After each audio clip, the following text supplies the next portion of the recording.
Les informations qui ont marqué cette semaine, nous en parlons aujourd'hui dans cette rétrospective. La situation sécuritaire avec Héritier Baraka. Bonjour et bienvenue. Bonjour Monsieur Bassabos.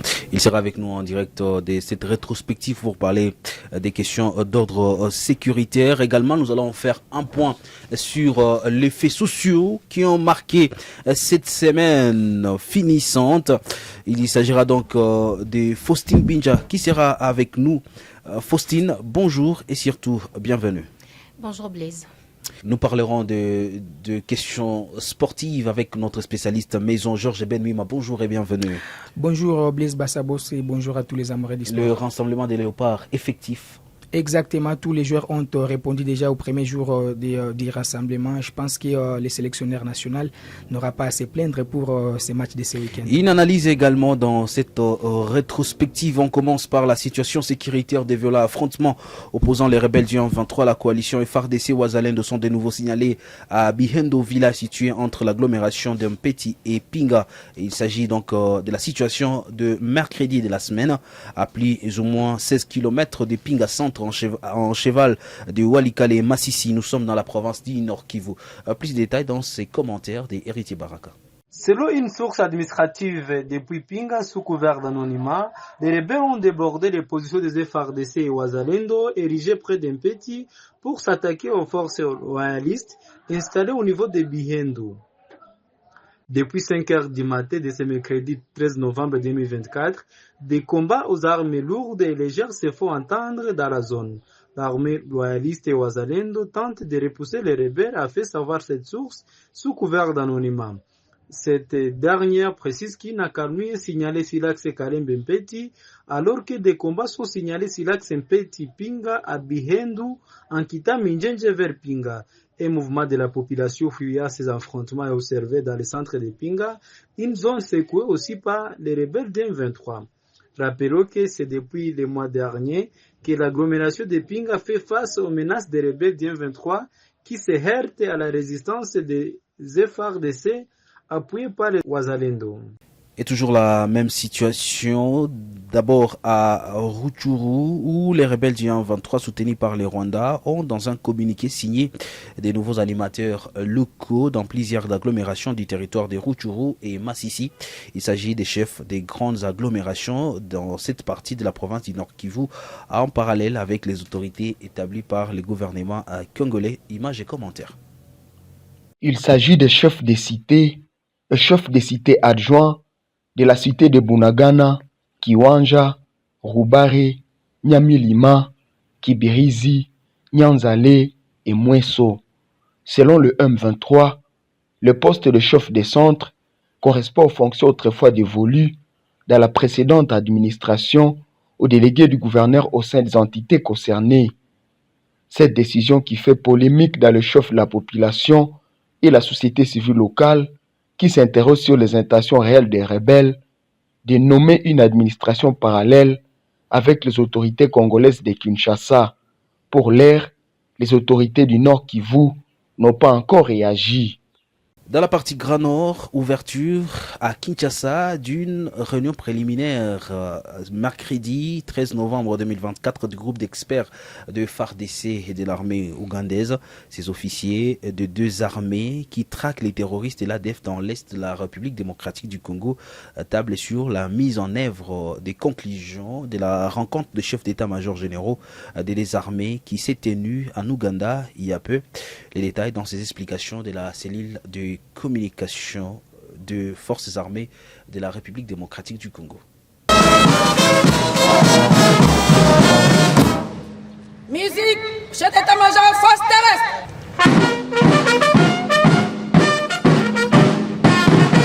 Ouverture ce mercredi 13 novembre 2024 à Kinshasa de la réunion préliminaire du groupe des experts de forces armées de la République démocratique du Congo et des forces de défense du peuple ougandais, UPDF. Cette séance de travail porte sur la mise en œuvre des directives issues de la dernière rencontre du 31 octobre dernier à Kampala entre le président Yoweri Kaguta Museveni de l'Ouganda et Félix-Antoine Tshisekedi Tshilombo de l'RDC sur les opérations conjointes Shuja contre les forces démocratiques alliées ADF UPDF MTM ISCAP. Ces travaux ont débuté à Beni du jeudi 7 au samedi 9 novembre dernier avant de se poursuivre à Kinshasa. Ici, ils ont été lancés par le lieutenant-général Ichali Gonzandoro Jacques, chef d'état-major général adjoint de FARDC, chargé des opérations et du renseignement, en présence du lieutenant-général Kayonja Mouanga, chef d'état-major de la force terrestre de l'UPDF et de l'ambassadeur ougandais en RDC. Le sous-chef d'état-major des opérations à l'état-major général, le général-major Chiko Chitambwe, et les commandants des secteurs opérationnels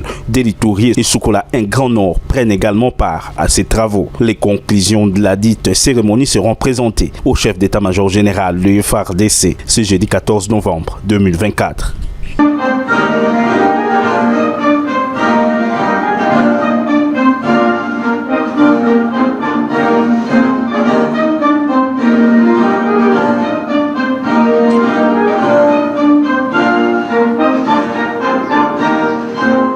Héritier Baraka est avec nous en direct de cette rétrospective. Héritier, rebonjour, surtout bienvenue dans cette rétrospective. Cette semaine n'a pas été une semaine assez clémente, et surtout à l'est de la République démocratique du Congo. Des affrontements à Walikale. Oui, bonjour Monsieur Bassabos et bonjour à ces téléspectateurs qui nous suivent un peu partout dans les 4 coins du monde. Je sais qu'il y a déjà qui nous suivent aux États-Unis, à Kinshasa, à Kikwit, il y a déjà qui nous suivent à Kigali, à Johannesburg et ailleurs. Il faut dire que cette semaine n'a pas été tellement mouvementée sur les lignes de front, sauf qu'on a enregistré des combats entre l'armée congolaise et les rebelles du M23 soutenus par le Rwanda à Bihendu, comme vous l'avez dit au début. Bihendu, c'est un petit village qui est situé entre la cité d'Mpeti et la grande agglomération de Pinga. Et mercredi, il y a eu débordement des rebelles du M23 qui ont tenté d'avancer vers Pinga, mais selon des sources administratives et des sources locales, l'armée congolaise, appuyée par les Wazalendo, ont réussi à stopper l'avancée des rebelles du M23 qui voulaient à tout prix avancer vers Pinga. Pour ceux qui ne connaissent pas Pinga, c'est une des grandes agglomérations du territoire de Walikale, les territoires les plus riches dans la province du Nord Kivu à minerais. Et Pinga, il y a aussi un aérodrome qui pourrait faciliter l'évacuation, qui facilite aujourd'hui l'évacuation des malades ou bien les ravitaillements de l'armée également, et l'évacuation aussi des minerais dans cette zone. Et cette zone aujourd'hui serait convoitée par les rebelles du M23 qui tenteraient aujourd'hui d'avancer dans cette zone. Voilà. Et puis dans la même situation, si on peut aller à Rutshuru et à Masisi, cette installation de nouveaux animateurs parallèle à cette décision de Kinshasa avant la guerre, quand même il y avait des autorités dans ces entités. Quel message les M23 avaient transmettre à la communauté? Est-ce qu'ils vont rester éternellement dans des zones occupées? Oui, ça va d'y arriver. Il faut dire que si dans les Walikale ces semaines étaient un peu mouvementées par les combats, cette fois-ci on a observé dans les territoires de Masisi, Rutshuru, il n'y a pas eu assez de combats comme avant, et sauf quelques combats qui ont été signalés dans le groupement Bukombo également, mais aussi côté groupement Bachar, il n'y a pas eu de combats. Et par là de cette installation des chefs des grandes agglomérations par les M23, justement la société civile se demande pourquoi les M23 veulent installer des autorités en parallèle avec ce qui était censé être dans ces agglomérations malgré leur occupation par les M23. Et vous savez que c'est un signal qui n'est pas bon de la part des M23 en installant des autorités, outre que ceux qui sont reconnus par le gouvernement congolais. Et certains se demandent, nous sommes dans un État. Un État dans un autre État. Un État dans un autre État. Et on se demande où va et quels sont les objectifs aujourd'hui du M23 et nous allons vers où.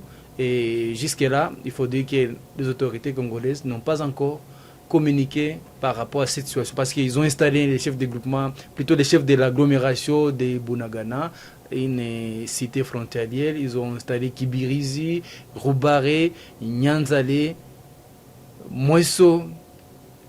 Et selon les communiqués du M23, ces chefs ont les pouvoirs comme ceux des fonctionnaires délégués à l'époque du pouvoir civil au Nord Kivu. Et puis, une autre situation qui attire l'attention, c'est la situation des ADF dans la partie est de la République démocratique du Congo. D'abord, à cette rencontre entre les officiers de la République démocratique du Congo et ceux de l'Ouganda. Mais cela vient après une rencontre entre Félix et le président ougandais. Est-ce qu'on peut dire que déjà de coopérations assez régionales sont bien établies pour qu'on arrive à neutraliser les ADF qui essaient de troubler la quiétude de la population de la partie est, de la partie oui, Grand Nord? il faut dire qu'aujourd'hui, des chefs d'État sont engagés dans la lutte contre les ADF qui restent d'ailleurs une menace régionale et internationale parce qu'aujourd'hui, les ADF sont alliés à l'État islamique et cette question est portée à haut niveau par les chefs de l'État congolais Félix Antoine Tshisekedi qui d'ailleurs la semaine passée s'était déplacé en personne pour voir son homologue ougandais Yoweri Museveni et le début de la semaine, il y a une première réunion à Beni qui a eu lieu à Beni et après c'est une seconde réunion aujourd'hui qui s'est terminée hier, jeudi à Kinshasa. Et ce sont des experts, des désarmés qui se réunissent et selon des sources concordantes, les opérations Shuja pourraient encore être renouvelées une fois pour traquer les forces démocratiques et alliées ADF. Et sur le terrain, il faut dire que ces opérations ont un impact, c'est positif. Que ce soit dans les territoires de Beni, que ce soit à Lubero, également pour la province de l'Ituri, parce que aujourd'hui, il y a eu sensiblement, plutôt des attaques, des ADF ont sensiblement réduit et ont été sensiblement réduits. Ça fait beaucoup de temps qu'on n'a pas enregistré encore de massacres dans cette zone. Les attaques qui occasionnaient des morts côté civil, comme vous l'avez dit aujourd'hui, c'est sensiblement, on n'enregistre pas des attaques.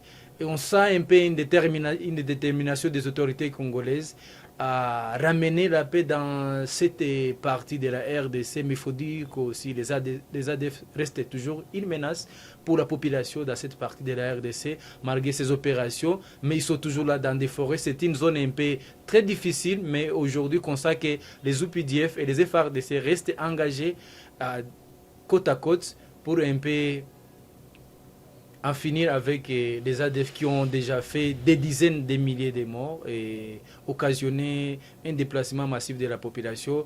Et en fait, ce qu'on peut dire aussi, louer aussi les efforts de ces deux forces. Et parce qu'aujourd'hui, il y a certains villages qui s'étaient vidés de leurs habitats, qui commencent à recevoir encore la population grâce à la présence des UPDF et FARDC qui ont réussi à éloigner plus les menaces des ADF. Et aujourd'hui, on sent aussi la circulation qui a commencé de nouveau sur la RN4, la route qui quitte Beni, Komanda vers Kisangani vers Ituri. Voilà ce qu'on peut dire un peu de ces opérations. On attend aujourd'hui des grandes réunions qui vont suivre prochainement. Et aussi, il faut noter que c'est 30 novembre qui sera célébré les 3 ans. 300 de l'opération. Des opérations Shuja. L'opération Shuja dans Beni et Ituri.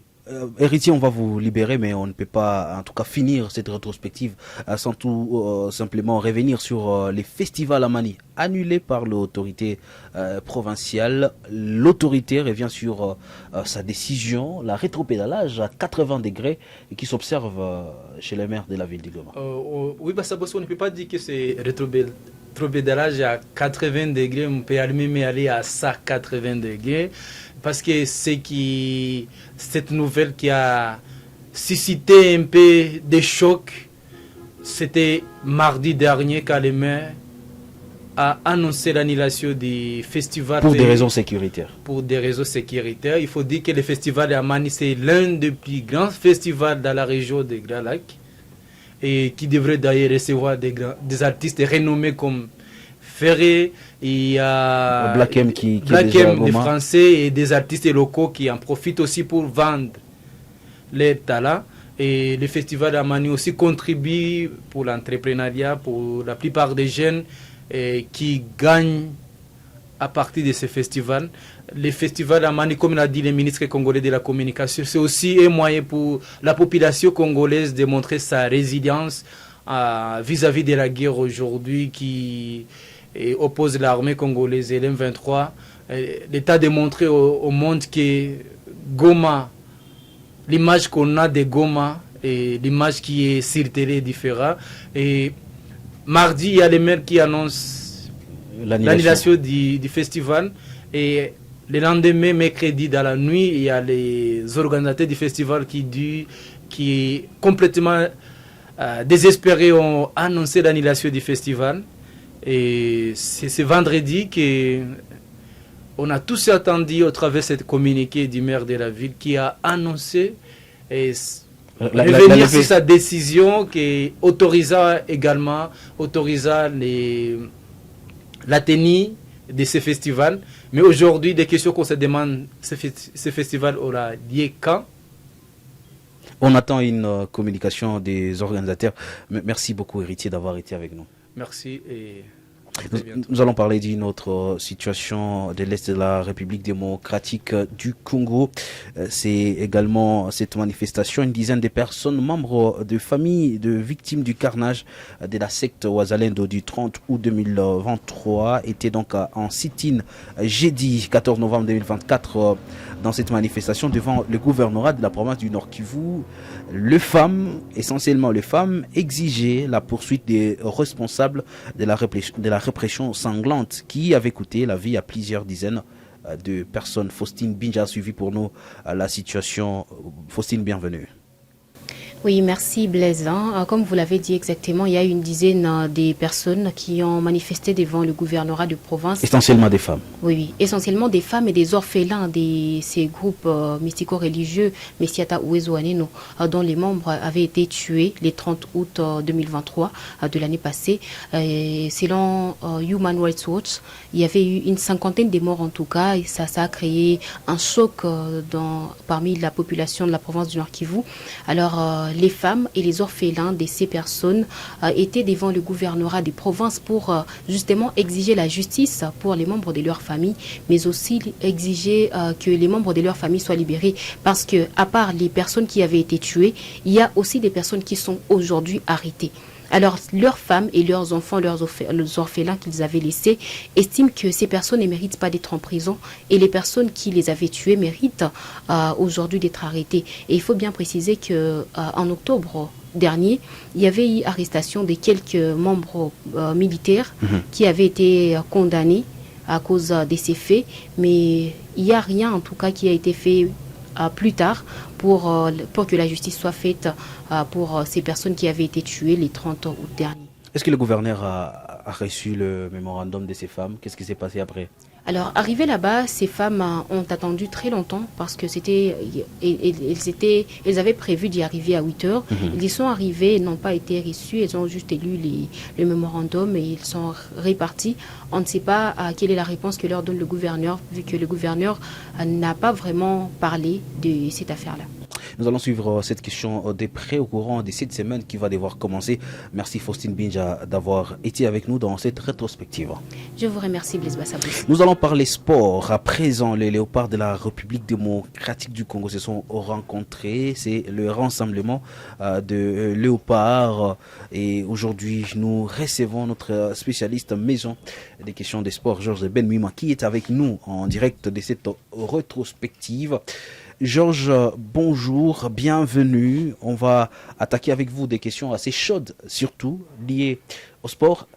Est-ce que la République démocratique du Congo, déjà qualifiée, peut espérer la victoire? Exactement, c'était d'ailleurs l'objectif du sélectionneur national Sébastien Desabre lors de la conférence de presse qu'il a animée à Kinshasa avant le début des rassemblements. Il a dit qu'on est qualifié, mais on a hâte de finir cette compétition avec le maximum de points. Le maximum, c'est finir avec 6 matchs, 6 victoires, et tout passe déjà par une victoire ce samedi contre la Guinée.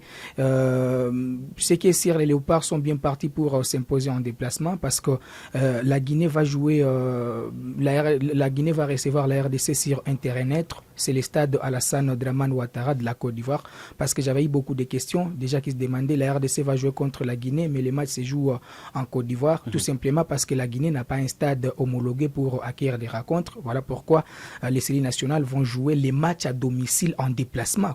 Comprenez les mots. C'est un match à domicile, mais qui va se jouer en déplacement en Côte d'Ivoire, au stade Alassane Dramane Ouattara à partir des 21h heure de l'Afrique centrale. Les points forts des Léopards, c'est que lors du début des rassemblements, tous les joueurs ont répondu présent et tous ces joueurs ont pris part à la première séance d'entraînement. Cette fois-ci, il n'y aura pas d'absent. L'absence, c'est seulement Yohan Wissa qui a été mis au repos par son club d'un commun accord avec la Fédération congolaise de football association. Vous le savez très bien parce que ce dernier revenait d'une blessure et son retour a été un petit peu précipité puisque aujourd'hui c'est les box-to-box, c'est les métronomes des Brentford, de son club de la première division en Angleterre. Et déjà, dès son retour, il a signé un doublé. Actuellement, c'est le meilleur buteur des Congolais évoluant en Europe avec 7 buts marqués, 2 passes décisives. Donc, c'était important de les laisser au repos puisque déjà, au mois de décembre, ça sera le début de la phase finale de la CAN. Donc, l'important serait de laisser Yohan Wissa au repos afin de revenir avec force déjà au mois de décembre pour la phase finale. L'autre absence, c'est celui de Gaël Kakuta. Donc, aujourd'hui, il n'est plus parmi les joueurs cadres sur les terrains, mais il est parmi les cadres dans les vestiaires parce qu'il est parmi ceux-là qui ont l'expérience, ceux-là qui ont beaucoup porté les maillots de la sélection nationale et il est là pour booster ces jeunes qui sont venus pour renforcer l'équipe nationale. Ça fait longtemps qu'on n'a pas vu Gaël Kakuta jouer sur les terrains, donc c'est un leader dans les vestiaires et il s'est blessé avant les rassemblements. Il a été vite remplacé par Oscar Kabouit, ces jeunes qui montent en puissance dans l'équipe du Toupissa Mazembe. Et c'est d'ailleurs les seuls joueurs évoluant au pays qui est dans cette liste des 25 joueurs de Sébastien Desabre. Également, c'était l'occasion pour Sébastien Desabre de répondre à cette question des journalistes parce que lors de sa conférence de presse, on l'avait demandé pourquoi les joueurs locaux ne sont pas réguliers dans l'équipe nationale. Et déjà, avec l'arrivée de Oscar Kabouit, c'était une façon pour Desabre de répondre à la question des journalistes. Alors, pour les matchs de ce samedi, Blaise, je pense que ça sera l'occasion pour les Congolais de découvrir des nouvelles visages parce que on a un groupe de 25 joueurs, plusieurs joueurs sont intéressants mais qui n'ont pas un temps de jeu suffisant dans l'équipe nationale. Je vais prendre l'exemple de Peter Kyozo, c'est un titulaire indiscutable dans son équipe en deuxième division du championnat anglais. C'est un arrière latéral droit mais qui n'a pas un temps de jeu suffisant dans l'équipe nationale. Je pense que pour ce samedi, beaucoup de gens auront à découvrir ces garçons parce que Gédéo Kaloulou, bien qu'il a réalisé une très belle prestation lors de la double confrontation face à la Tanzanie, il ne joue quasiment pas dans son équipe des lauréats qui étaient d'ailleurs relégués en 3e division du championnat français. Et on l'a vu après les matchs contre la Tanzanie avec des bandes pour dire qu'il jouait, mais toutefois il doit encore être à l'infirmerie pour être en forme. Donc dans ces matchs, on aura l'occasion de découvrir Peter Kyozo. On a un autre garçon qui s'appelle Ngalael Mukau, qui était d'ailleurs courtisé par la Belgique. C'est un garçon qui est titulaire indiscutable dans l'équipe de Lille, un garçon qui est titulaire dans la phase des groupes de la Ligue des Champions de l'IFA, qui a réalisé un très beau match face à l'Atlético de Madrid parce que Lille est allé battre l'Atlético de Madrid dans son stade et ce garçon avait joué 90 minutes dans cette confrontation. Et après ces matchs, il y a un international belge, Thomas Meunier, qui joue dans les mêmes clubs avec Ngalael, qui avait écrit à ces Congolais pour les draguer, pour lui dire écoutez, tu peux venir porter les maillots de la Belgique. Et ces messages avaient fait couler beaucoup d'encre et de salive. Et ce sont les Congolais qui se sont pris à Thomas Meunier sur ses réseaux sociaux pour lui dire écoutez, si vous avez volé des Romelu Lukaku, laissez-nous notre pépite. Et avec cette double confrontation, Ngalael jouait le match contre la Guinée et le match contre l'Éthiopie. Déjà, la RDC aura l'occasion de blinder ces garçons parce que dans l'équipe nationale, après 2 matchs avec l'équipe senior, vous êtes déjà blindé dans une équipe. Donc, à un match, vous avez encore l'occasion de changer l'idée. Donc, c'est à Sébastien Desabre d'utiliser ces garçons, ne serait-ce que 30 minutes pour les 2 matchs, afin que ces garçons puissent être l'espoir du football congolais, parce qu'on a des garçons qui demain vont apporter du tonus dans cette équipe nationale. On a Noah Sadiki qui a 19 ans, on a Nathanaël Mboukou qui a 20 ans, qui a 22 ans plutôt, on a Ngalaël aujourd'hui qui joue la première division et qui joue la Ligue des Champions qui a 20 ans. Donc avec cette génération, on se dit que pour la phase finale de la CAN, la RDC va faire mal et que le Congo-Brazza va surveiller les fleuves. La RDC va faire mal et on va revenir sur les concepts surveiller le fleuve. On espère en tout cas suivre cette très belle ambiance des Léopards. Fin de cette rétrospective, fin de cette intervention de Georges Benouima. Georges, merci beaucoup. Merci Blaise et bonne chance au Léopard. Mesdames, Messieurs, Kivu Morning Post, nous restons la référence des informations à l'est de la République démocratique du Congo. Ici, on se ressource des informations vraies, vérifiées. Nous restons toujours disponibles pour être sur terrain et vous informer à temps réel. Merci d'avoir été avec nous. Vous êtes nouveau, n'oubliez pas de vous abonner. Les anciens savent déjà, il faut aimer et commenter.